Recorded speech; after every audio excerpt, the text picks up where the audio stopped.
بسم الله الرحمن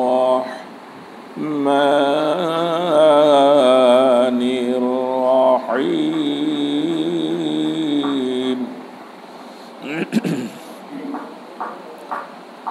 يا أيها الذين آمنوا لا تلهكم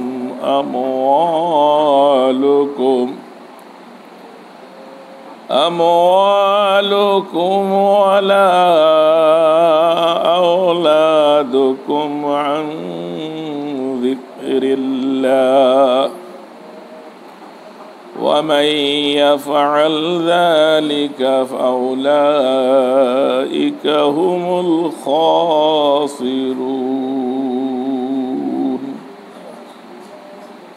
قال النبي صلى الله عليه وسلم اللهم حاسبني حسابا يسيرا إن الله وملائكته يصلون على النبي يا أيها الذين آمنوا صلوا عليه وسلموا تسليما اللهم صل على سيدنا مولانا محمد وعلى علي سيدنا مولانا محمد وعلى علي سيدنا مولانا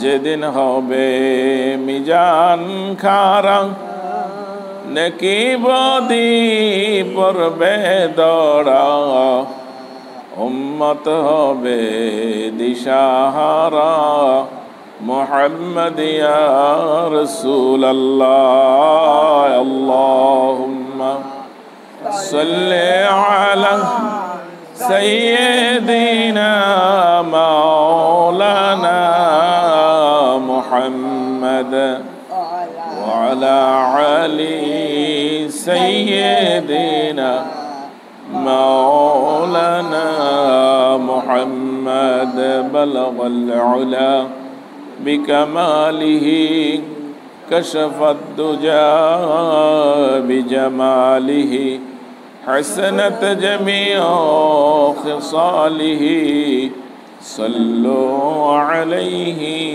وآله আরবের পরে মক্কা নগরে যেথায় ইমামেনার ঘর খুদার করুণায় কৌসার হয়ে ঝরেছে বারংবার বালাগাল উলা বিকামালিহি কাশাফাদ দুজা বিজামালিহি হাসানাত জামিউ খিসালিহি সাল্লু আলাইহি ওয়া আলিহি আলহামদুলিল্লাহ।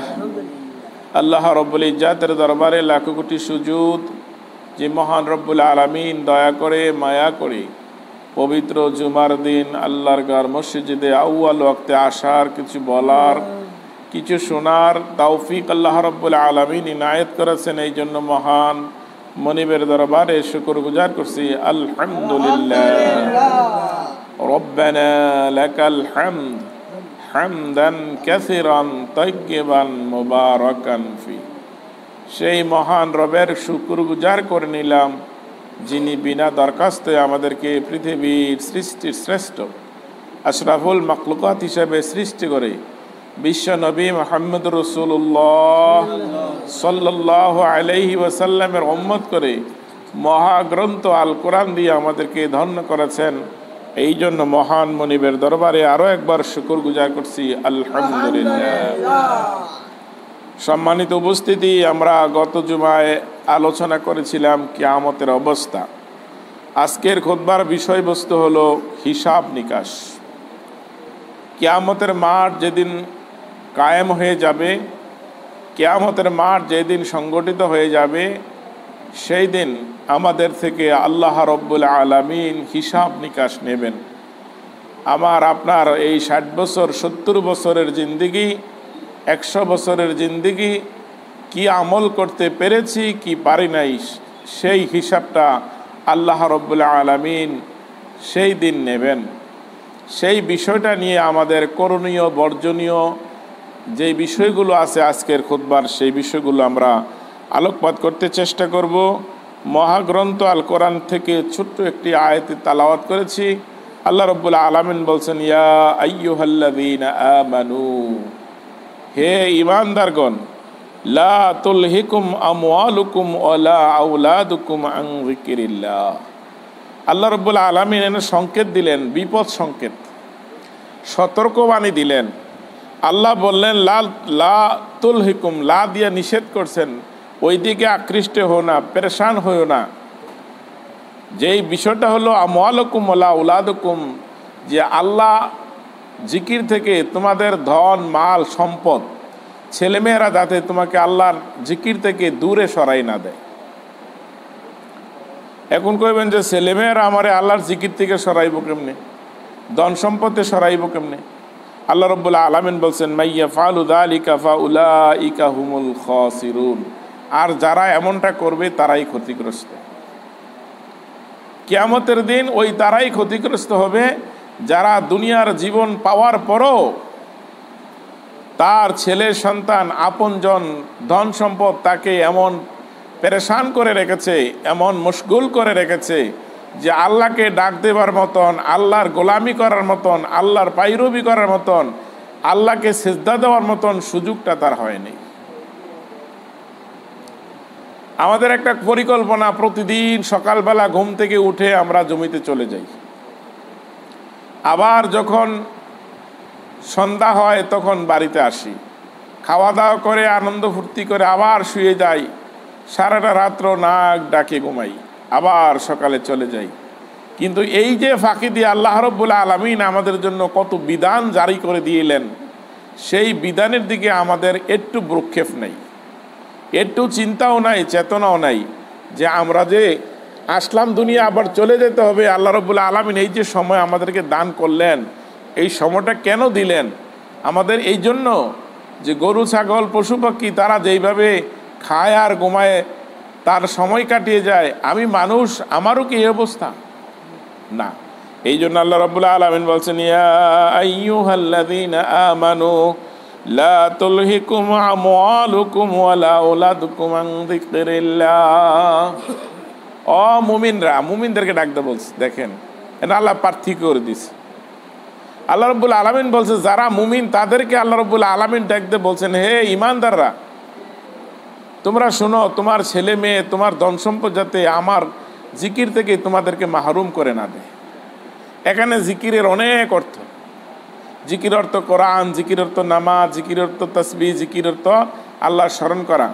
মোট কথা হলো জিকির ওই জিনিস যেই সবসময় আপনাকে আল্লাহর পথ থেকে দূরের সইরা যাওয়ার মতন যে কাজগুলো আছে এগুলো আপনার অন্তরে জাগাই দেয়, যা করছো অন্যায় করছো সেটা করা যাবে না, যেটা করতেছো এটা অন্যায় করতেছো, বালার দিকে যাও। এই যে বারবার তাকাদা দিয়ে আমাদের কল্প, আমাদের দিল, আমাদের আত্মা যে বারবার আমাদেরকে ভালোর দিকে নিয়ে আসে, এই জন্য আল্লাহ রাব্বুল আলামিন বলছেন যে যদি তুমি দেখো যে নামাজের ওয়াক্ত তোমার হয়ে গেছে, আজান হয়ে গেছে, আল্লাহ রাব্বুল আলামিন বলছেন যখন নামাজের আজান হয়ে যায় তখন তার দুনিয়াবি যত কর্মগুলো আছে সমস্ত কর্মগুলো তার জন্য হারাম হয়ে যায়। আজান দেওয়ার পরে তার দুনিয়াবি কাজকর্ম আর করার হুকুম শরীয়তে নেই। এখন দেখা গেল যে আমরা আজানের পরও দিন কি দিন, রাত কি রাত আজান হয়ে যায়, কোন দিক দিয়ে আজান যায়, কোন দিক দিয়ে নামাজ যায়, কোন দিক দিয়ে ইকামত যায়, কোন দিক দিয়ে মসজিদে কি হচ্ছে আমাদের খবর নাই, অথচ আমরা সারাদিন কাজে ব্যস্ত। এই জন্য রাসূলুল্লাহ সাল্লাল্লাহু আলাইহি সাল্লাম বলছেন দুনিয়াটা একটা চাকচক্য নারীর মতন, একটা চাকচক্য সৌন্দর্য নারীর মতন। যেমন আল্লাহ রাসূল উদাহরণ দিয়েছে যে এই সুন্দর নারীটা যখন কোনো পুলিশের কাছে যাইয়া ধরা দেয়, তখন পুলিশ বলে তোমাকে আমি বিয়ে করব। ম্যাজিস্ট্রেটের কাছে গেলে ম্যাজিস্ট্রেট বলে আমি তোমাকে বিয়ে করব। ইমামের কাছে গেলে ইমাম বিয়ে করবে। এমনকি যার কাছে সে ধরা দিতে যায় সেখানে দেখবে তাকে বিয়ে করার জন্য পাগল। কিন্তু এখন ওই নারী বলল, ঠিক আছে, যে আমাকে দৌড়ে ধরতে পারবে তার সাথে আমার বিয়ে হবে।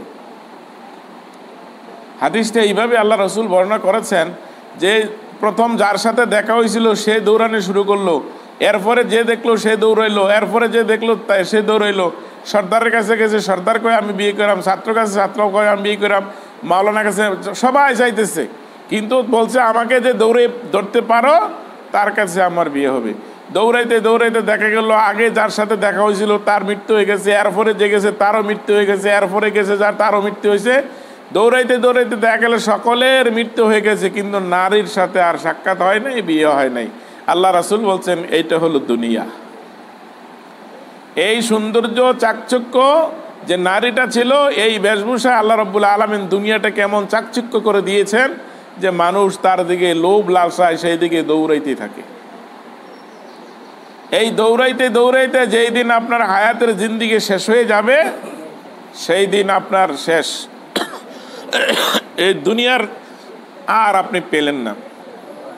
আপনি দেখেন আমার দাদা, আপনার দাদা, আমার দাদার বাপে, দাদার বাপে, দাদার বাপে, যত যা গেছে উপরের দিকে যাই দেখেন তারা কি দুনিয়া পাইছে? কেউ পায় নাই। যেই বাপে যেই ঘরে ছিল এই ঘরটা আমি হয়তো একটু মডিফাই করছি, একটু ভালো করছি। আমরা মনে করি ঘরটা একটু বিল্ডিং করতে পারলে, ছেলে সন্তানগুলো যদি একটু লেখাপড়া করতে পারে, IBA পাস করে চাকরি নকরি করতে পারে, তাইলে আমার দুনিয়া সার্থক। নামাজ রোজার আর দরকার কি? এই পেরেশানিতে কিন্তু আমরা চলছি। কিন্তু আমার ফাঁকি দেওয়া প্রতিদিন 5 ওয়াক্ত নামাজ চলে যাচ্ছে, কিন্তু এই 5 ওয়াক্ত নামাজ আমার জিন্দেগিতে চলে যাচ্ছে, অথচ একবারও আমি চিন্তা করি না যে আমার নামাজটা চলে যাচ্ছে, কিয়ামতের দিন আমার জবাবটা কি। এই জন্য আল্লাহ রাসূল সাল্লাল্লাহু আলাইহি সাল্লাম বলছেন, আল্লাহুম্মা হাসিবনি হিসাবান ইয়াসিরা, তোমার হিসাবটা যাতে সহজ হয় এই আমলটা করো, এই কাজটা করো। হযরত আয়েশা রাদিয়াল্লাহু তাআলা জিজ্ঞাসা করলেন, ইয়া রাসূলুল্লাহ, এই সহজ হিসাবটা বলতে কি বুঝেন? আমাদেরকে বুঝান, হিসাবটা সহজ কি? আল্লাহ রাসূল সাল্লাল্লাহু আলাইহি সাল্লাম বললেন, আয়েশা শোনো, আল্লাহ রাব্বুল আলামিন যদি কিয়ামতের দিন তোমাকে আমাকে জিজ্ঞেস করে এই অন্যায়টা করলা কেন, তাইলে তুমি হালাক হয়ে গেলা, ধ্বংস হয়ে গেলা। যদি আল্লাহ রাব্বুল আলামিন জিজ্ঞেস করে, ও আব্দুল মজিদ, আব্দুল মতিন, আব্দুল খালেক, এই কাজটা কেন করলা, আল্লাহ রাসূল বলছেন তোমার জন্য ধ্বংস। ধ্বংস মানে তুমি জাহান্নামী। আর তোমার আমল নামাটা যখন আল্লাহ রাব্বুল আলামিন দেখবেন, আমল নামা দেখার সাথে সাথে বলবে যাও যাও জান্নাতে চলে যাও। এইটার নাম হলো সহজ হিসাব। আল্লাহ রাসূল সাল্লাল্লাহু আলাইহি সাল্লাম বলছেন, এমন এমন কিছু ব্যক্তিদের হিসাব আল্লাহ রাব্বুল আলামিন গোপনে নেবেন, পর্দা ঝুলাই দিবেন। বিশেষ ভিআইপি পার্সন কিছু লোক আছে না, রব্বুল আলামিন জিজ্ঞেস করবে, বান্দারে দুনিয়ায় তোর এত নাজ নেয়ামত দিলাম, এই অন্যায়টা করছো কিনা? তারা বলবে হ্যাঁ করছি।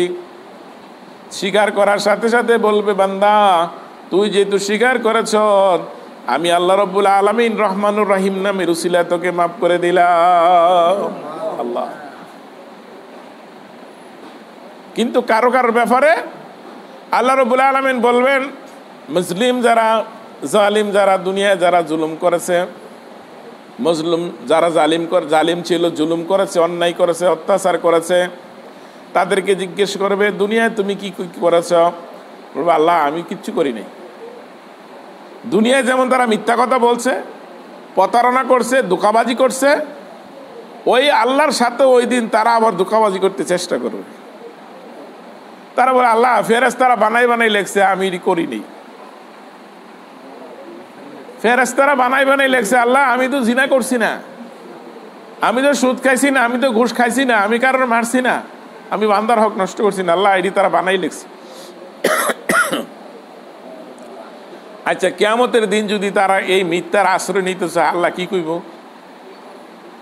আল্লাহ রাব্বুল আলামিন সূরাতুল ইয়াসিনের মধ্যে বলছেন, আল ইয়াওমা নাখতিমু আলা আফওয়াহিহিম ওয়া তুকাল্লিমুনা আইদিহিম ওয়া তাশহাদু আরজুলুহুম বিমা কানু ইয়াকসিবুন। আল্লাহ পলাইবেন কোথায়? আল্লাহ রাব্বুল আলামিন ডাক দিয়ে বলবেন, ও বান্দা, আমার ফেরেশতারা যে ভুল লেগেছে, অন্যায় করেছে, তুমি অন্যায় করো নাই, তারা ভুল করেছে, তোমার মধ্য থেকে আমি প্রমাণ নিতে চাই। তখন মুখের মধ্যে গাম লাগাই দিব, আঠা দোনোটা মুখের মধ্যে সুগার গুলো লাগাই দিব। দুনিয়া দেয়ার না কোন ভাঙ্গে লাগা সুগার গুলো লাগাইলে টাইনা গুলুন জানি, সুগার গরুর মতন একটা ঘাম লাগাই দিবে। আল্লাহ বলছেন, তোমার জবানটা আমি বন্ধ করে দিলাম। জবান দেখে আবার বন্ধ করবো কে? আল্লাহ। এই যারা বোবা আছে তারা 1000 টাকা খরচ করে দিয়েছে, ভালো হয়নি? কিন্তু আল্লাহ রাব্বুল আলামিন বলছেন, ওই দিন আমি বান্দার মুখের মধ্যে ঘাম লাগাই দিব। আলিয়া ওয়া নাখতিমু আলা আফওয়াহিহিম ওয়া তুকাল্লিমুনা আইদিহিম ওয়া তাশহাদু আরজুলুহুম বিমা কানু ইয়াকসিবুন। আল্লাহ আল্লাহ। ওই দিন বান্দার মুখ যখন বন্ধ করে দিবে, কথা তো বলতে পারবে না। মুখ বন্ধ করলে কথা বলা যায়? আল্লাহ রাব্বুল আলামিন বলছেন, ও হাত তুমি সাক্ষী দাও। হাত ওই দিন সাক্ষী দিবে, বলবে, রব্বুল আলামিন আমার এই হাত দিয়ে তো অমুকের গাছের কলা পেরেছে, আনারস খেয়েছে, কাঁঠাল খেয়েছে, আম খেয়েছে, অমুক নারীকে স্পর্শ করেছে, অমুককে ধরেছে।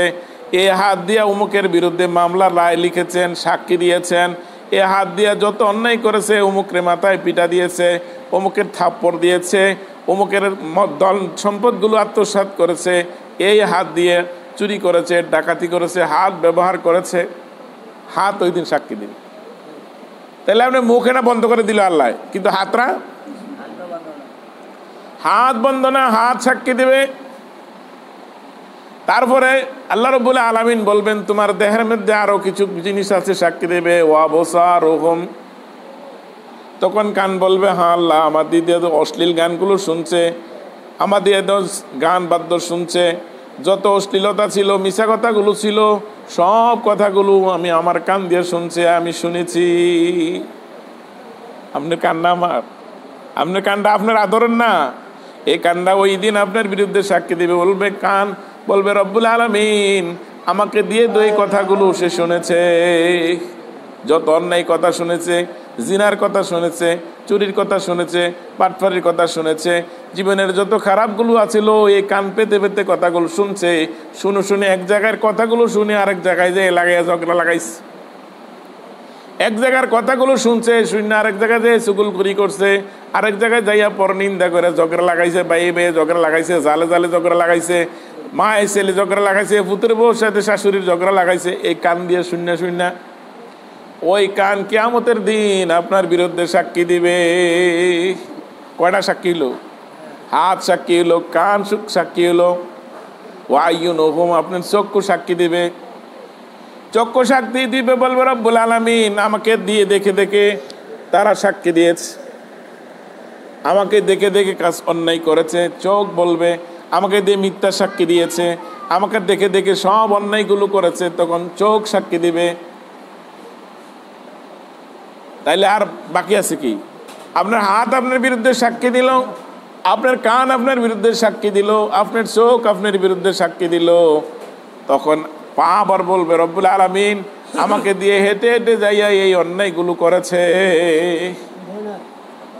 এই পাও সাক্ষী দিবে যে আল্লাহ আমারে দিয়ে হেঁটে হেঁটে অমুকের গাছ উঠছে, অমুক নারীর কাছে গেছে, অমুকের বউর কাছে গেছে, অমুকের এইভাবে অন্যায় করেছে, অপরাধ করেছে। আমার এই পাও দিয়ে হেঁটে হেঁটে তো সব অন্যায়গুলো করেছে। পাও সাক্ষী দিব, বাঁচার উপায় আছে নি?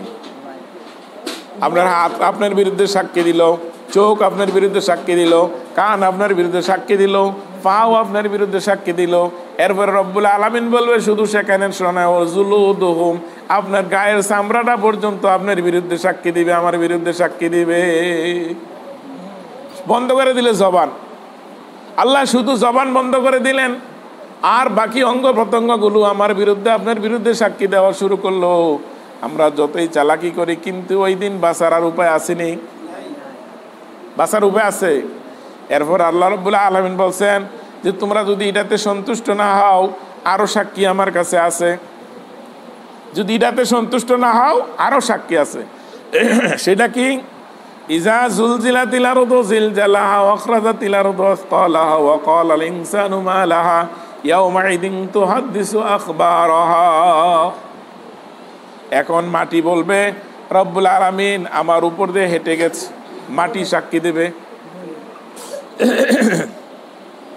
মাটিও সাক্ষী দিবে আপনি কোন জায়গায় বৈশা খারাপ কাজ করছেন, কোন জায়গায় বৈশা প্রোগ্রাম করছেন, কোন জায়গায় ভাই অন্যায় অত্যাচার করছেন, কোন জায়গায় বসে বসে আপনি প্ল্যান করেছেন কাকে মারবেন, কাকে হত্যা করবেন, কার উপরে গুলি করবেন, কাকে জেলে দিবেন, কার সাথে অন্যায় করবেন, কার সাথে আপনি জুলুম করেছেন, যেখানে বসে বসে আপনি এই প্রোগ্রামগুলো করেছেন, ওই দিন আপনার এই মাটি আপনার বিরুদ্ধে সাক্ষী দেবে।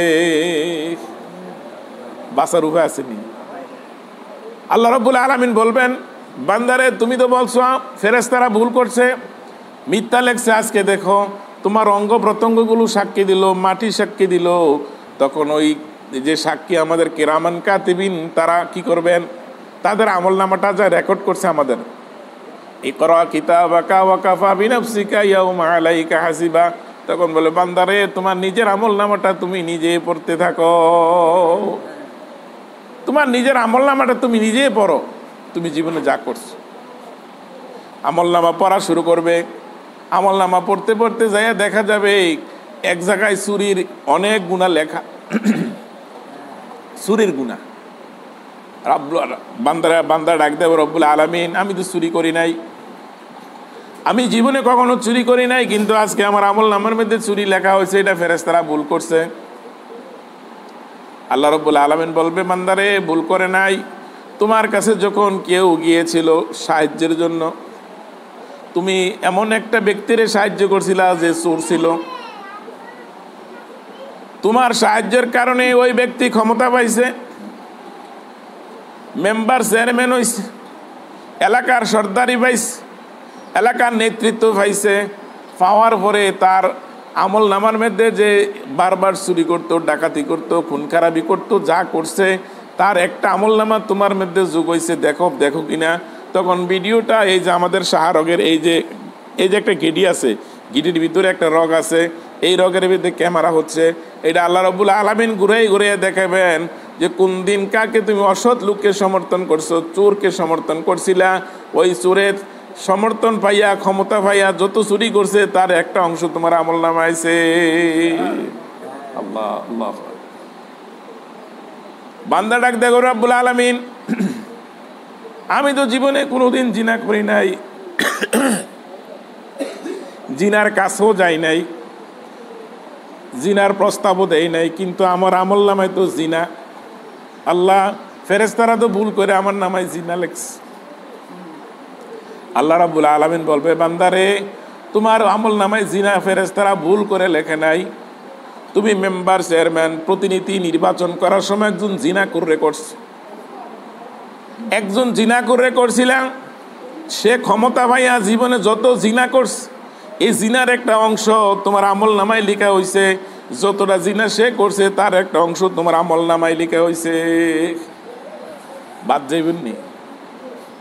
আল্লাহ রাব্বুল আলামিনের কাছে ফেরেশতা সহ বলবে আল্লাহ এই লোকে তো আরো আপত্তি করে। আপত্তি কি? বলছে আমি তো সরকারের কোনো চাকরি করি নাই, সরকারের কোনো দান অনুদান আমার কাছে আসে নাই, আজকে দেখা গেছে আমার আমল নামার মধ্যে সরকারি দান আত্মসাতের মামলা আমি আসেন, সরকারি মালের আত্মসাতের আসামি আমি।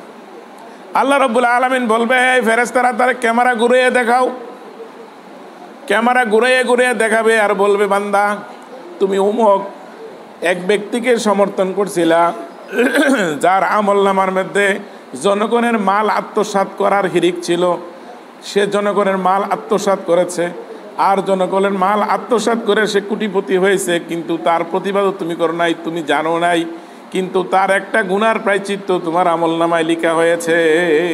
আল্লাহ এমনি করে আল্লাহ রাব্বুল আলামিন আপনার জীবনের আমার জীবনের যত আমলগুলো আছে সমস্ত আমলগুলো কিয়ামতের দিন পুঙ্খানুপুঙ্খানুভাবে দেখাবেন, এখন সাক্ষীও দেবে।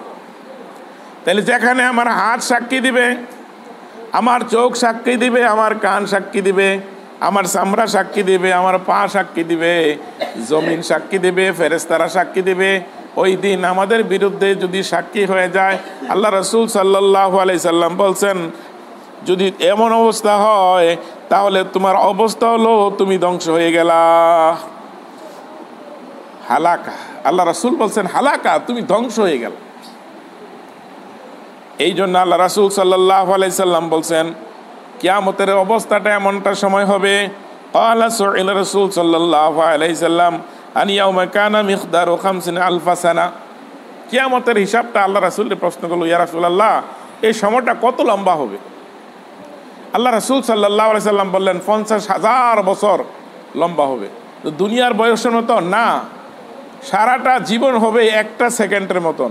এই সারাটা জিন্দেগির দুনিয়া সৃষ্টি থেকে শুরু করে কিয়ামত পর্যন্ত এই সময়টা হবে একটা সেকেন্ডের মতন। আর এমন 1000 সেকেন্ড মিলেইলে যেমন 1 বছর হয়, এমন 50,000 বছর দাঁড়াই থাকতে হবে হিসাবের জন্য। আল্লাহু আকবার। 50,000 বছর, 50,000 সানা, 50,000 বছর দাঁড়াই থাকতে হবে। সাহাবারা প্রশ্ন করছে, ইয়া রাসূলুল্লাহ ওই দিন আমাদের অবস্থাটা কি হবে, কেমন হবে?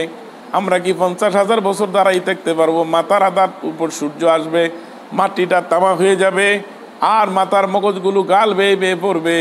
ওই দিন আমাদের অবস্থাটা কি হবে? আমরা কিভাবে এত লম্বা সময় দাঁড়িয়ে থাকবো? আজকে দেখেন দুনিয়ার সামান্য একটু গরমের কারণে আমরা অস্থির হয়ে গেছি। সূর্য তো কত 1000 কিলোমিটার উপরে, ওখান থেকে সামান্য একটু ফোকাস মারছে, একটু ফোকাসের কারণে সারা পৃথিবী পেরেশান হয়ে গেছে।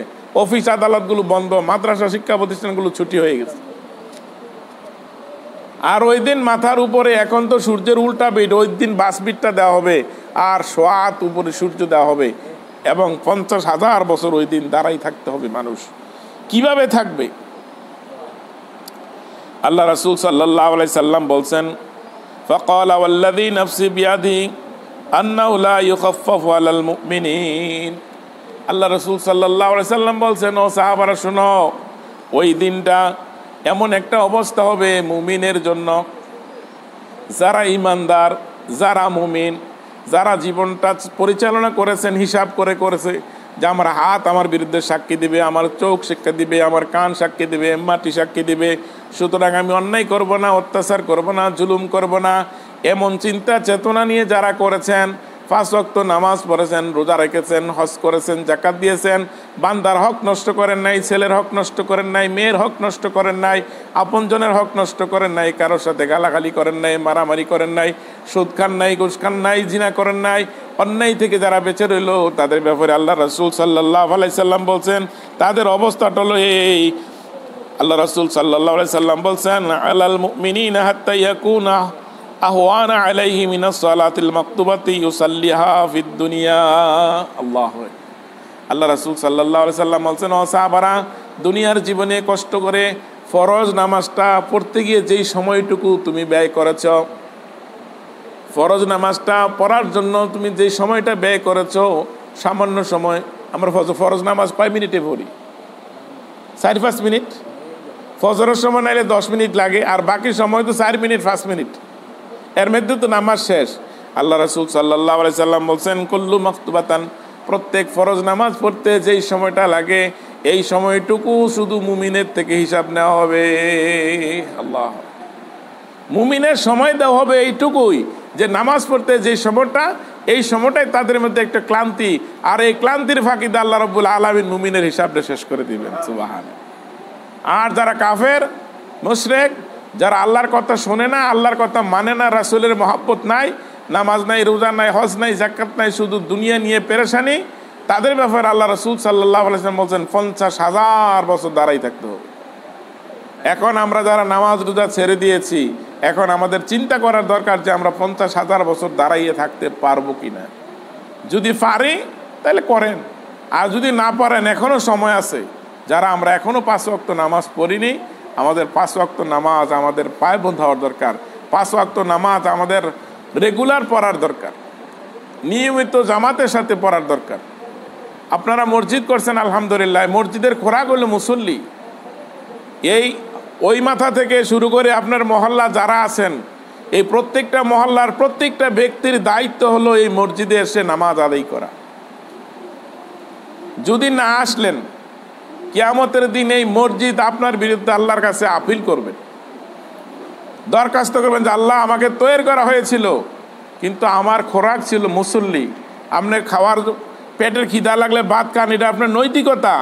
এই মুসল্লির মসজিদের পেটের ক্ষুধা হলো 5 ওয়াক্ত মুসল্লি, যদি মুসল্লি না থাকে কিয়ামতের দিন এই মসজিদ আপনার বিরুদ্ধে সাক্ষী দেবে।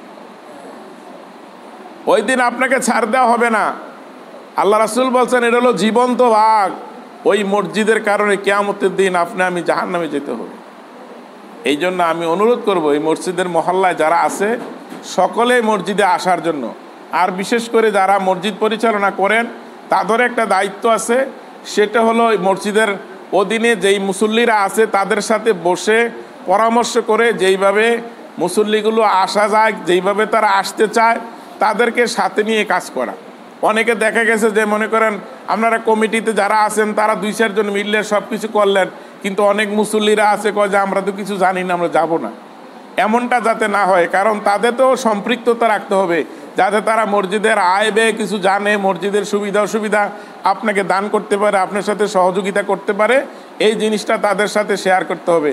না হয় কিয়ামতের দিন আপনারাও জবাবদিহি করতে হবে, তারাও যেমন জবাবদিহি করতে হবে। আপনারা যারা পরিচালনা করেন, কর্তৃত্ব করেন, যারা আপনারা এগুলো পরিচালনা করেন, আপনাদেরও কিয়ামতের দিন জবাবদিহি করতে হবে। যে অন্যান্য মহল্লার তারা জানলো, তোমরা জানলা, অন্যান্য ব্যক্তিরা তো জানলো না, জানলে তো তারা আরও উৎস হইতো, তারা আসতো। হয়তো এমন আছে দেখা গেছে মনে করেন আপনারা বাড়ির নামে মসজিদ করছেন, অন্যরা তারা বাড়ির নামে করছে, আমরা যাইতাম না। কিন্তু আপনার যদি একটু সদয় হয়, আপনার মনটা যদি উদার হয়, মনটা যদি প্রশস্ত হয়, দিলটা যদি বড় হয় যে না আমরা বাড়ির করছি থেকে অসুবিধা কি, আপনারাও আসেন, আপনারাও আমাদের সাথে সম্পৃক্ততা থাকেন, আপনারাও মসজিদের অংশীদার হন, 10 টাকা 5 টাকা হোক দেন, দেখবেন যে আল্লাহর মেহেরবানি মসজিদে মুসল্লি বাড়বে। আর যদি কোনটাশা করেন শুধু মনটা ছোট নিয়ে শুধু খালি একা একা যে আমরাই কইরাম, আমরাই চালাইতেছি, আমরাই করব, এমনটা যদি থাকে তাহলে মসজিদ করতে পারবেন কিন্তু মুসল্লি পাবেন না। আর যদি মুসল্লি না পাইলে কিয়ামতের দিন কিন্তু আল্লাহ ছাড় দিবেন না। এই বিষয়টা আমি আপনাদের কাছে অনুরোধ করছি। আর বিশেষ করে একটা বিষয় আপনাদের কাছে আমি শেয়ার করতে চাচ্ছি, সেই বিষয়টা হলো আমরা এই যে ধান, আমরা ধানের একটা ওসর আছে, একটা জাকাত আছে, এটা আসলে আমরা অনেকে দেই না, এটা আমরা দিতে একটু চেষ্টা করব। আপনি জমির মালিক কিনা সেটা দেখার বিষয় না, আপনি যে ফসল পাইছেন সেই ফসলের কিছু জাকাত দেবেন। কি পরিমাণ দেবেন আপনার আয়ের সাথে সম্পর্ক।